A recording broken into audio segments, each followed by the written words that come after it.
stories with the nuance that I think they deserve. I'll call you Because that's really what's missing. The problem is there is too much black and white thinking in general in politics. People are either good or bad. The military is either good or bad. So this is something liberals love to do, by the way, which is they will argue in the harshest terms against things for which it is convenient for them to argue against in that way. But anytime something kind of sort of slips by, any kind that they their logic would naturally arrive at a conclusion they're not comfortable with, they become obsessed with the concept of nuance rather than nuance itself. There is no nuanced take that leads to one calling this a military coup with finger quotations, but that's okay.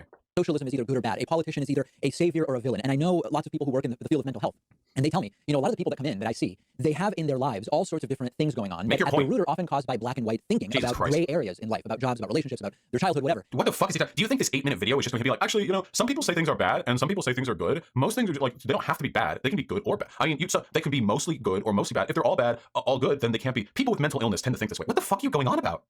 And I believe that the same is happening in politics, and specifically with the Bolivia situation. So let's try to put that aside. Let's just all talk like reasonable people. No one's shilling here. Some people may be missing some of the facts. Some people may be coming to conclusions that are tinged by ideology. Let's not make these umbrella black and white declarations. Holy shit, we're a quarter of the way into the video and he hasn't said anything. By the way, I just want to point out, this is the definition of poisoning the well. So he has already implied that all of his detractors, his future detractors, and all of the people who believe that this is a military coup are having their position poisoned by ideology. They're not seeing nuance. They see everything black and white. And also that type of thinking is associated with mental illness. This is like the definition of poisoning the well. And I wouldn't mind that much if David Pacman was just another like radical skeptic, like dipshit YouTube blood sport shitter. But David Pacman specifically actually generally tries to trend towards calm, nuanced discussion of issues. And he's a lib, so I'm not saying he always gets it right, but man, oh man, this is like really bad.